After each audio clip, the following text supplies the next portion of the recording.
Можете да видите отляво сърцето с отбелязани 343 точки. И сега сърцето отдясно за България, което за момента получаваме 204 от журито. Трябват минимум 140 точки на България от публиката, за да спечели.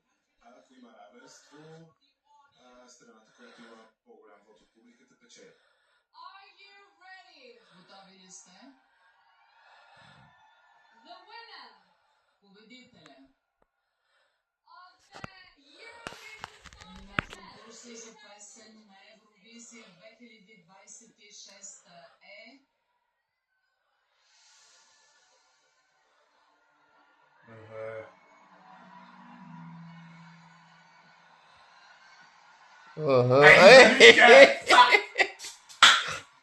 Израел.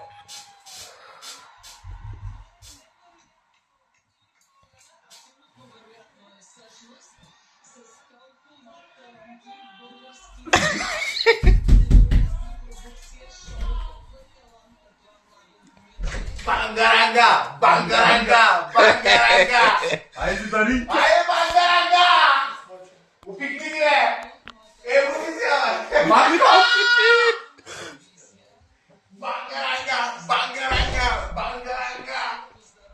Майстрей! Браво, бе! Абсолютно със съжаление.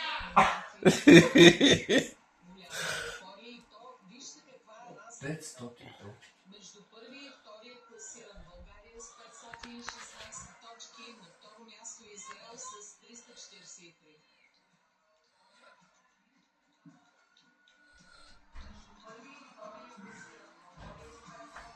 Ви гледате ли, бе? Гледаме. Виж коя разликата е, че видя ли, бе? 516. човек!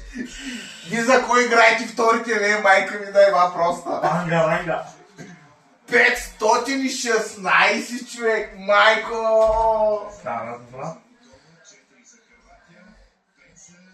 Бангаранга!